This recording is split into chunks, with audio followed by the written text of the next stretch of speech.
Buenas tardes aquí, días quizás para vosotros. Es un gusto y un honor por mi parte el anunciaros el comienzo de un nuevo ciclo de charlas de Espíritu y Zen. Eh, Quizás oísteis ya el día pasado la, me refiero el domingo pasado, la charla de iniciación al Zen. Como os contaba en esa charla, vamos a hacer dos ciclos en paralelo. Uno fundamentalmente dirigido a los que comenzáis la práctica del Zen y también para aquellos que queréis refrescar los orígenes, siguiendo un poco el ritmo de una introducción, pero más en los contenidos de la experiencia de la persona que se inicia, y otro segundo que es la temática de este año. Y en este sentido, así podemos un poco, pues algo que yo sentía que quizás un poco faltaba, pues alguna orientación en el sentido de decir cómo puedo practicar, preguntas que habitualmente surgen y que algunas de ellas he intentado poner en preguntas frecuentes, preguntas que me dirigís en email, para lo cual también os estimulo, yo siempre intento contestar, eh, con, dijéramos, un tratamiento de los contenidos de este viaje sin camino que realizamos año tras año. Al comienzo de esta charla quiero volver a repetir de este ciclo que ni hay tantas cosas que enseñar ni tantas cosas que aprender. Por eso me oiréis muchas veces repetir cosas que ya habéis oído, que os suenan familiares o que yo he dicho muchas veces. Y esto es como un círculo o como una, dijéramos, una movimiento circular que va ascendiendo en espiral, donde pasas muchas veces por el mismo sitio aparente, pero que en el fondo no. Y por eso conviene repetir y repetir las 4 o 5 cosas que son fundamentales, incluso desde diferentes perspectivas. Y por otra parte, también está el famoso dicho que yo, del cual me echo eco muchas veces del Buda, en el sentido de experimentar por vosotros mismos. Las cosas no están en los libros, están en el fondo de vuestro corazón. Y por ahí iremos. Por eso el título que he elegido para este ciclo os puede sonar familiar, eh, lo divino despojado. Explicaremos suficientemente por qué este título, pero inicialmente os resulta familiar porque sabéis que yo lo he usado 2 o 3 veces, especialmente hablando de Jesús de Nazaret como paradigma del divino despojado, especialmente en aquella charla en la cual hablaba del reino de los sin nadie, de los don nadies, o venía a ser nadie, donde glosaba esas palabras crípticas de Jesús, no tener donde descansar la cabeza, o en el triduo de la cruz, en el cual me detenía de una forma para mí también desgarradora, lo mismo que para otros practicantes, de ese grito de Jesús al final de su vida, Elohí, Elohí, lama sabachthani, ese abandono profundo, ese arquetipo de nuestro maestro, dejándolo todo, siendo nómada, marchando al desierto, perdiendo identidad, viniendo a no tener nada. Y al final de su periplo público, yendo en un proceso de desgarramiento y abandono, es una expresión de paradigma vital que nos interpela. Pero yo aquí en este ciclo he cambiado eh, esa enseñanza que sigue siendo perfectamente válida y a la cual os remito, porque las charlas las tenéis grabadas, en vez de el divino despojado, con lo divino despojado. Y quisiera, para explicar esta introducción, porque la charla de hoy es introductoria de lo que luego vendrá mes tras mes, intentar glosar para ti y para mí, porque no olvides que siempre estas charlas son reflexión de la experiencia, compartimento de corazón a corazón, y donde yo también soy interpelado en la misma charla. Y por lo tanto no es una expresión de un maestro a un discípulo, ni tampoco la expresión de un caminante a otro caminante basado en nuestra creencia común, sino un grito, un anhelo desde el fondo de mi ser y de mi experiencia, al fondo de tu ser y de tu experiencia.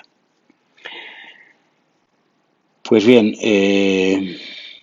quisiera, para ti y para mí, como decía, desgranar las dos o tres palabras que existen en el título, lo divino y despojado, para entenderme y que entiendas a qué me refiero y por qué esto es esencial en nuestro viaje. Como te decía, lo primero que resuena cuando habla uno de lo divino es quitarle el lo y poner él, y hablar del divino como el ser especial que está en la teología de la redención, aquel que viene a salvar, que viene a redimirnos y que como tal está por encima de nosotros.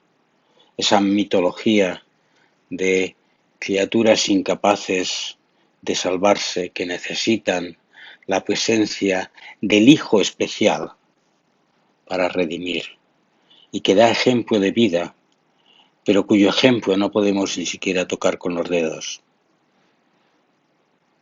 Esa es una posibilidad de expresión de lo divino, que es de alguna manera la que rige en la ortodoxia religiosa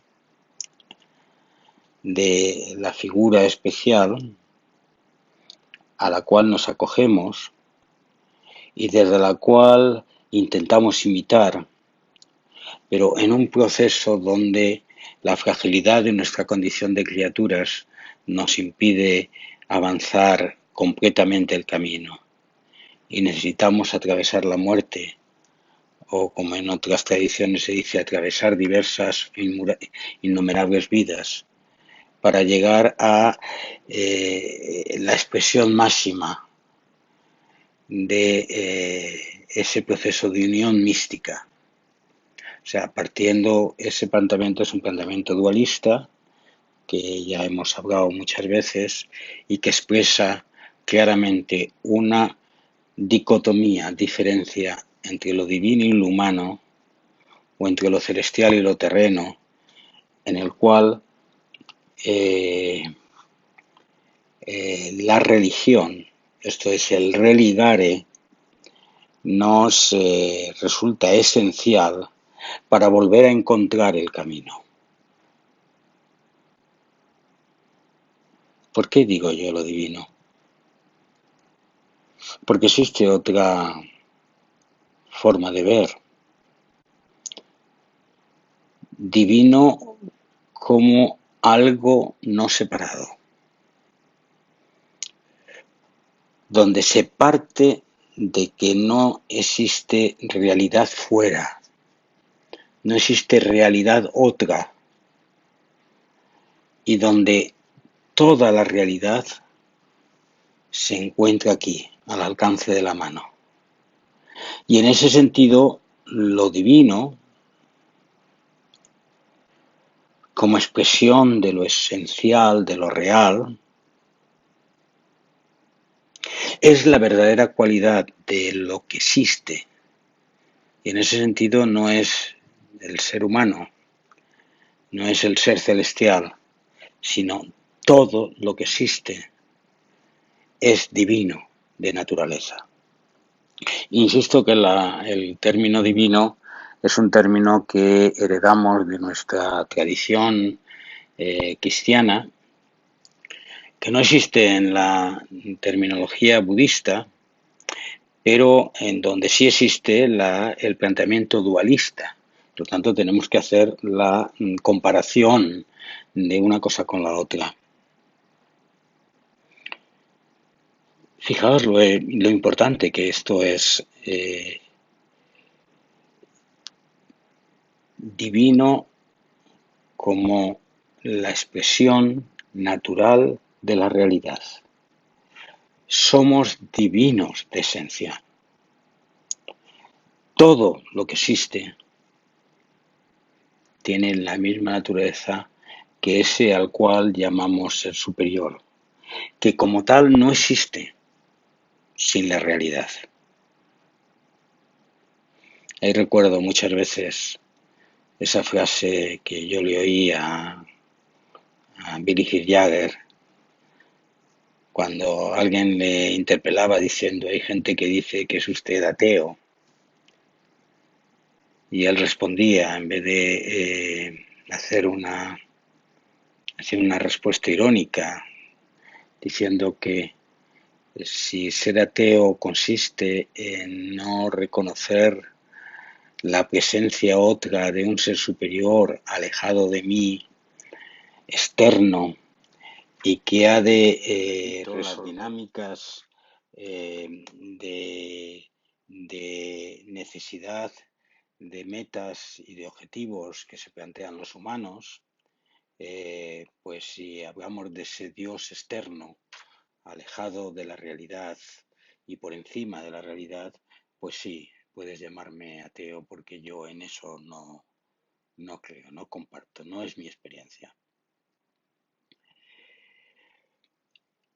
Tiene múltiples, profundas consecuencias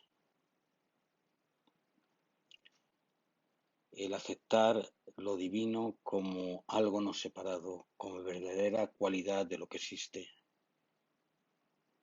Una de ellas es que todo está aquí. El paraíso está aquí. La realidad que buscamos está aquí. Lo que realmente somos es ahora.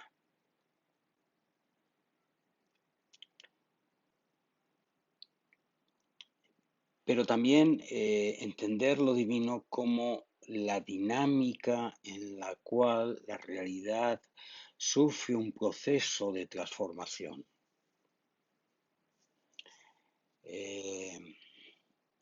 Thomas Hahn en Handokai, que repito muchas veces, también habla de el proceso, el movimiento desde la naturaleza sin forma, el punto origen, la fuente sin límites, que en la terminología cristiana se viene a llamar Padre, y la forma, la manifestación, la realidad. Y habla de que toda la realidad es un proceso de ida y vuelta desde la forma a la fuente, desde el Hijo al Padre y desde el Padre al Hijo. ¿Os acordáis de esto, verdad? Bien, pues no hemos de entender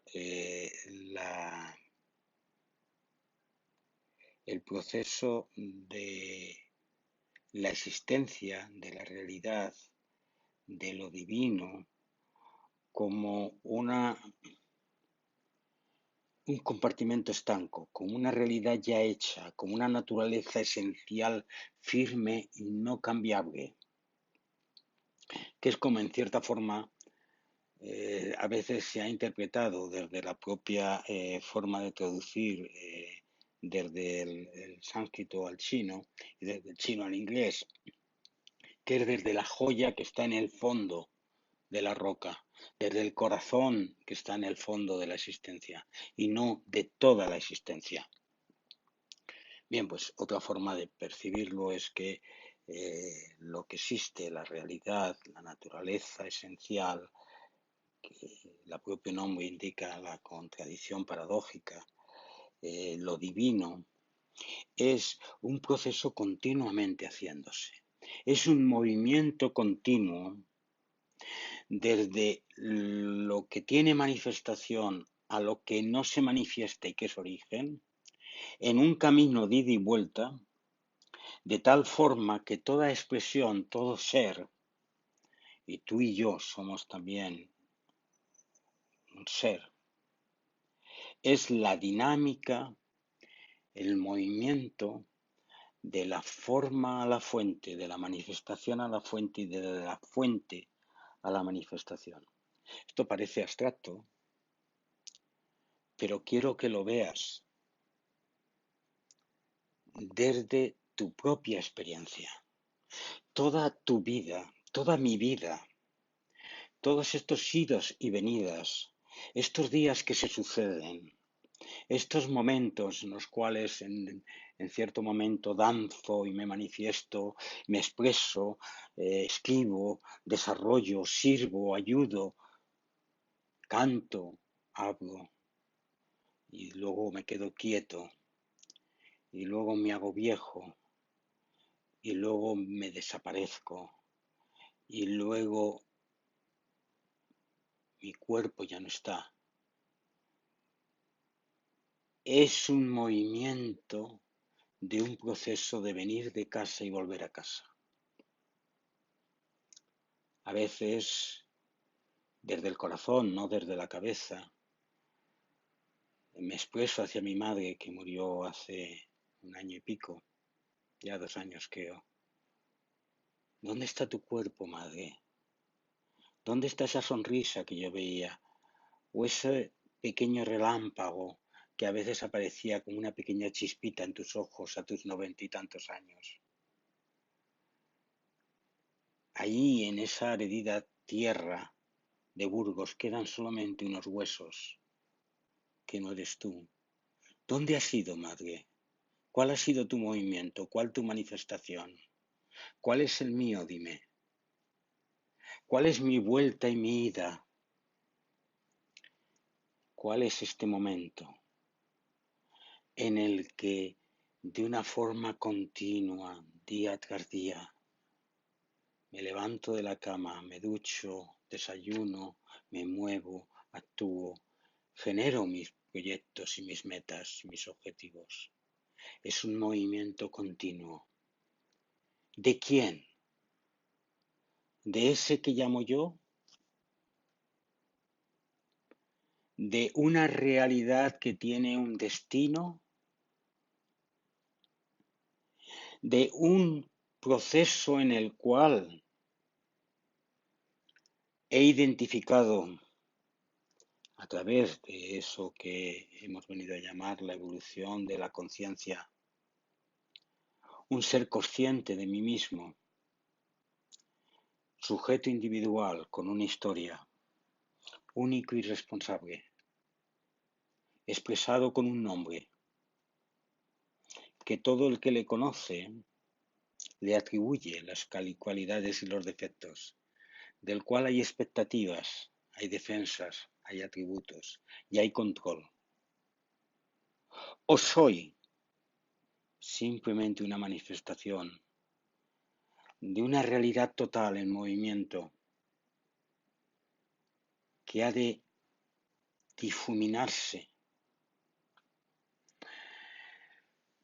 como el humo del incienso, como la llama que se apaga, para volver a la fuente de la que procede y ser desde el principio el ser sin límites que vuelve a manifestarse una y otra vez en un proceso de transformación evolutiva que va haciéndose a sí misma la realidad. No es un proceso frío, es un proceso apasionado en el cual hay saltos, hitos extraordinarios como el que dio lugar al homínido y en el cual yo formo parte de esa gran cadena del ser. Soy ese divino, ese ser sin causa, que es causa de mí mismo y que es también la causa de las piedras, de las flores, de los frutos y de otros seres, y que se expresa una y otra vez en un entrar y salir que no es dicotómico, sino que tiene una interrelación. Este es el concepto de Anatta. Por lo tanto, venir a vivir la experiencia de lo divino es venir a vivir la experiencia de Anatta, del no yo, de la no existencia inmanente, separada, y también el movimiento, el cambio, esto es anitia, la contingencia, la incapacidad de permanecer para venir a ser uno con todo lo que existe. Esto es para la expresión de meta, de amor incondicional, que no es la expresión de acercamiento de este ser único separado hacia otros, sino es la expresión natural de lo que existe, la comunión, la interrelación continua, la no capacidad de definir ese ser al que llamo yo.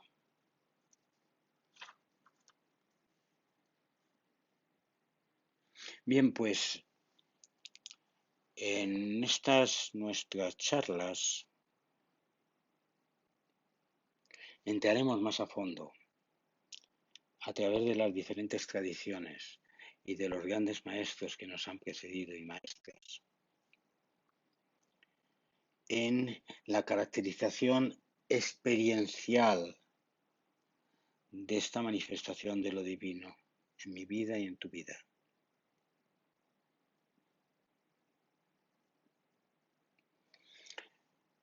Hay una segunda parte que es despojado. Vamos a expresar. Porque despojo implica lo que no sirve, lo que sobra, la basura. Luego, es un proceso, este de nuestra charla, de comprender que el ser ha de despojarse de lo superfluo.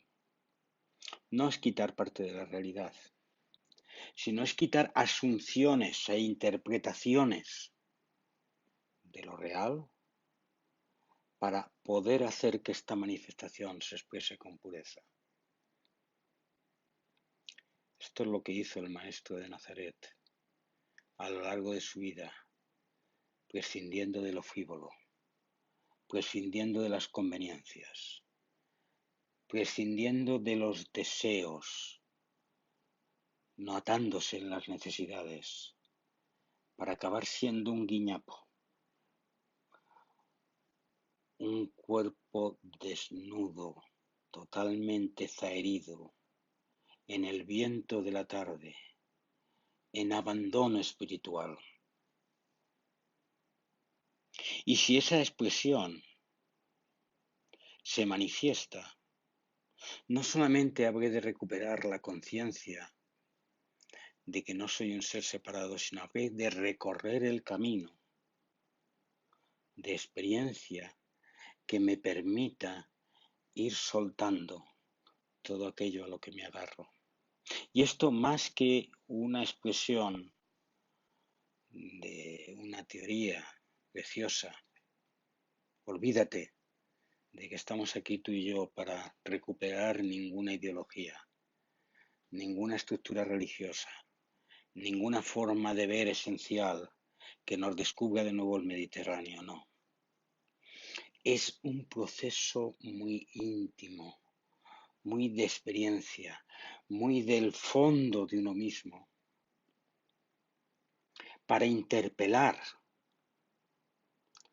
toda aquella farfolla que hemos constituido como esencias de la vida, el acúmulo de deseos, de personajes, de dinámicas que se están expresando en mí y en ti momento a momento, y que expresan los intereses, y que expresan los planes, y las formas de ver, y yo creo esto, y tú no crees, y yo te intento convencer, y si no te convenzo, te venzo.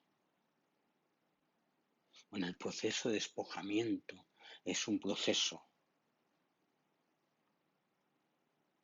que ha de llevarnos a una interpelación última, que luego te expresaré.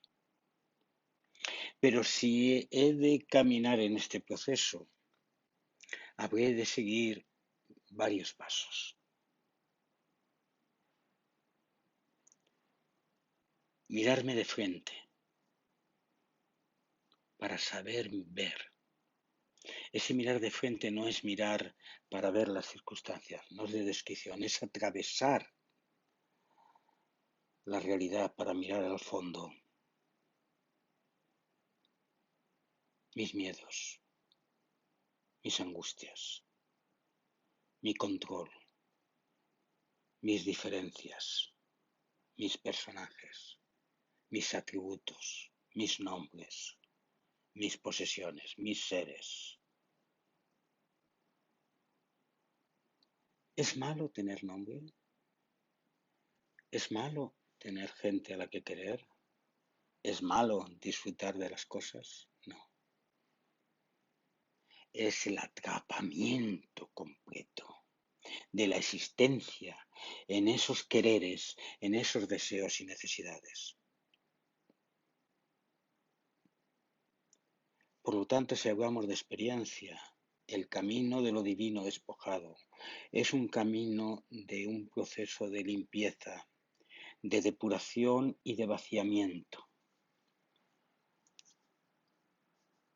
que es el camino del ascetismo que tan mal fue entendido, que no era el golpear y el negar al cuerpo, sino era este proceso de limpieza, de despojamiento de las ataduras, de liberación de los personajes, de disfrutar de la vida, pero al mismo tiempo de soltarla.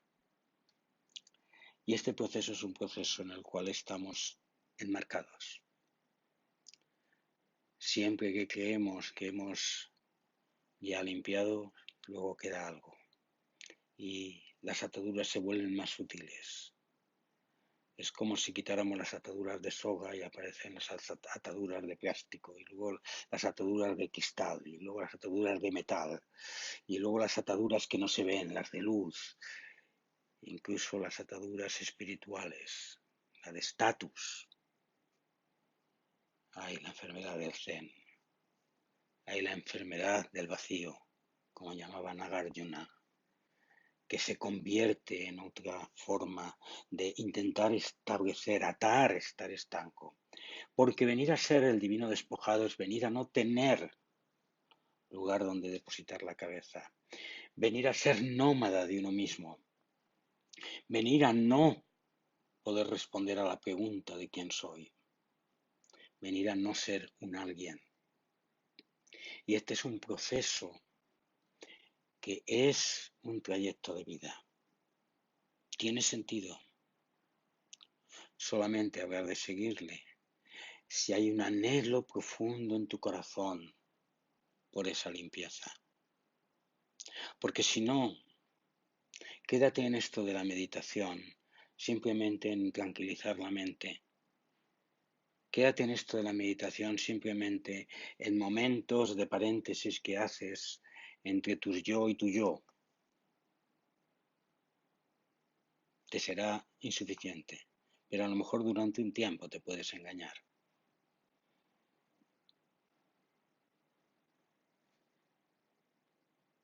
Y tras ese o en ese proceso de limpieza y vaciamiento, saldré del lugar común, saldré de mi casa, en medio de la noche, habiendo hecho ya mis tareas humanas,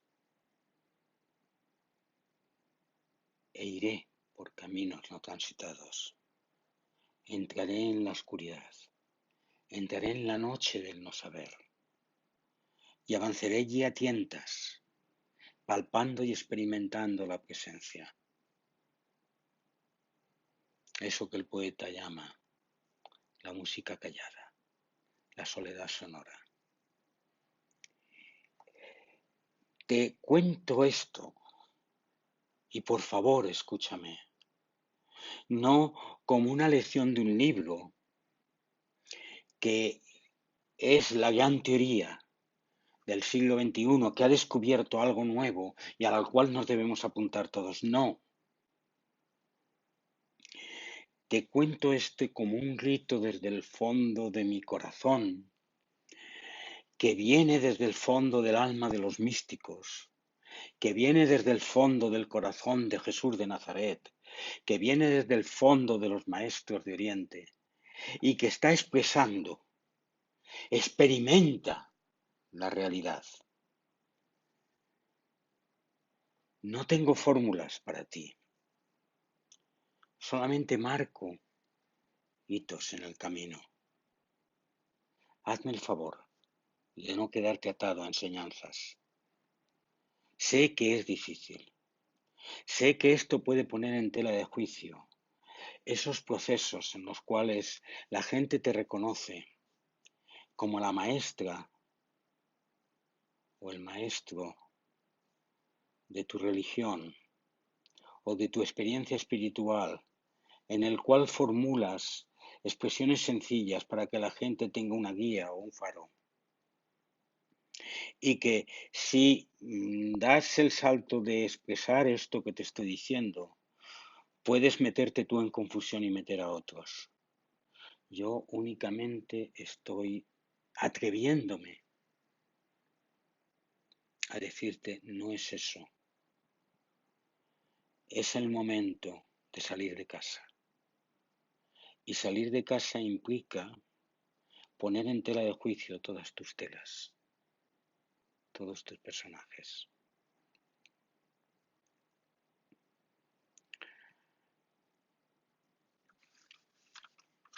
Pero yo escribía hace un año y medio, cuando también volvía como una y otra vez a este proceso. Perdona, se cae este armatoste. Decía, así con nuestra experiencia tenemos en nuestro cuerpo y nuestro espíritu la perspectiva de haber roto las fronteras del ser, de estar y ser vacíos de realidad propia y libres de dogmas, asunciones y fantasmas, personajes, si estamos con el alma abierta para percibir y aceptar lo que venga sin juzgarlo, para aceptar el éxtasis y el dolor, siendo en cada momento lo que toque, ¿cómo podremos vivir en nuestra vida corriente? En medio de este flujo, esta oleada de intereses, de deseos y necesidades que nos rodean y nos penetran. Efectivamente, ¿cómo? Porque no he de hacer este proceso fuera de la vida corriente, en mis ratos de fin de semana o cuando me voy a mis retiros, sino de hacerlo en la experiencia diaria. Y eso me coloca en una posición contracorriente del statu quo, de las experiencias mías y de otros. He de volver al rostro al mundo, mirándolo de frente, porque el mundo es manifestación, es lo divino despojado, y habré de verlo sin la apariencia y penetrando en la esencia. Habré de amar al mundo sin condiciones, comprometiéndome radicalmente, rompiendo las fronteras internas y externas. Habré de volverme ese pobre de espíritu de Eckhart, Estuve tentado de llamar a estas charlas, a este ciclo, el ciclo de la pobreza de espíritu, porque viene a ser la misma expresión, lo divino despojado y el pobre de espíritu. Que os guste más esta expresión, que a mí me apasiona, pero al mismo tiempo tiene un elemento de contradicción, que ya lo veremos, utilizadlo. La vida desde el vacío de la identidad separada, aceptando ser, como decía Eckhart, quien fuimos, somos y seremos siempre. El uno sin separación, el no dos, en continuo cambio, en continua manifestación. El Hijo volviendo al Padre, el Padre siendo el Hijo, y el espíritu evolución como el proceso que lo envuelve y que lo convierte todo en uno. Es el misterio de una continua vuelta. Esta vida humana que yo estoy haciendo, de la cual llevo ya 69 años, es únicamente un camino, manifestación de vuelta a la fuente, de vuelta al Padre, de vuelta al amor sin condiciones, que es la expresión última de lo existente. Y si lo he de expresar en términos de el budismo primitivo, habré de decir que tú y yo somos el Bodhisattva, no como la expresión de una personalidad que se dedica a salvar a otros, sino como la personificación del movimiento de fuente a manifestación o de vacío a forma, como de la forma al vacío, que se ha rendido a la presencia y que expresa un camino de manifestación y de destrucción de uno mismo para volver a nacer de nuevo. En las palabras de Jesús de Nazaret a Nicodemo, nacer en el Espíritu, en un flujo de transformación continua. Venir a no ser nadie para venir a serlo todo. Venir a ser uno con todo lo que existe. Por lo tanto, el divino despojado no tiene una historia propia. Tú o yo queremos tener una agenda, un proyecto, un destino, un esquema de vida, una interpretación, unos contenidos, unos parámetros que nos sitúan. En este proceso de despojamiento, esos parámetros han de caer. No significa que tus hijos no sean importantes, como lo son para mí, y que tú no estés presente para ellos. Significa que estés ya preparado, que estés ya preparada para entrar en el ataúd y volver al Padre, desde cada momento de tu existencia. Y también estés preparado para volver a nacer en el niño imberbe, en la roca y en la flor. Ser espíritu cambiante, ser ese que camina hacia el lago, que no tiene nombre, ese que en su flujo avanza liberando a todo lo que existe del sufrimiento, ese que avanza en la liberación, el divino despojado. De esto es de lo que va a ir nuestras charlas. Que tengas buena